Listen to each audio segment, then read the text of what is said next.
Hello, welcome to Education Technology Professionals. I'm Mr. Kirshner, our Director of STEM Education. In this video, I just want to take a few minutes to talk to parents about block coding, kind of what it is, what its goal is, and why we use it in the classroom, as well as, if your child is one of our students, kind of ways to help you understand what's going on with it and help you kind of understand how to access it as well. Block coding is a new way of coding. It's a new way of, well, relatively new way of getting instructions to the computer to kind of work through problems, to tell the computer what to do, to actually program and to build code, rather than following the old rules of programming languages where you have to type it in exactly right and the syntax has to be perfect and everything has to be indented properly and all of that. In the block coding, all of that is taken care of for us. We just take the function or the command that we want represented by a block, basically a puzzle piece. And we line those puzzle pieces up in order to build the program that we want and to give the instructions to the computer. Well, first, we use block coding as a way to tell us and to let us know and to experience that computers are very good at remembering what we tell them. They're very good at doing what we tell them. They're very bad at figuring out what we want them to do. They do what we tell them, no more, no less, and nothing else. And so block coding helps us to understand that, and it's a way to work with the computers rather than just trying to find things on the internet or writing paper for schools or building slideshows. It's a way to actually kind of give those instructions and to see a little bit about what's going on behind there. It's also very good at developing problem solving skills, at looking at helping us to look at problems from different perspectives and to sit down and to troubleshoot, to find out why something isn't working the way that we want it to work.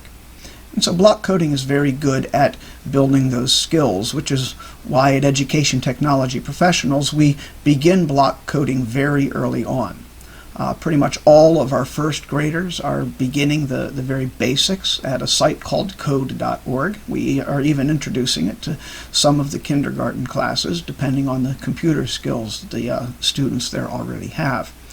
And then each year we move to a new course, adding some extra complexity, adding some extra blocks, until by the time we get to 7th and 8th grade, we've moved over to a site called Tinker, where we're using much more advanced blocks and even starting to look at the JavaScript and Python programming languages. And so that's just kind of a view into why we're doing the block coding, what we hope to accomplish with it. In addition to helping us problem solve, in addition to helping us learn to troubleshoot, and to seeing just the very basics at a very, very high level how computer programs work. It's also doing puzzles and I think quite a bit of fun. Many students seem to take to it pretty quickly.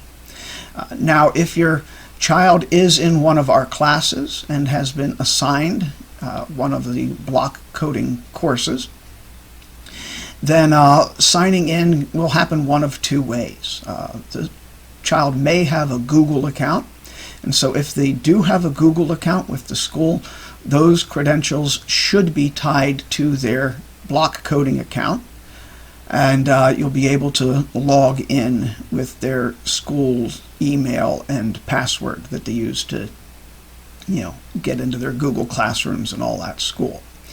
If your child does not have a Google Classroom at the school, they do not have that school account, then getting in is going to be a little more complicated, and we encourage you to reach out to your teacher and the classroom or the computer teacher there at the school to find out what those login credentials may be. They've probably already been set up. Again, we do try to set up the students on the site so we can keep track of what they're doing, see where they may be getting hung up, and help them along. And I just hope that this gives you a little bit of insight as to what block coding is and why we've chosen to pursue it and to make it one of our focus points as we go through the school year. I hope that you are safe and well, and we look forward to seeing your child in the classroom soon.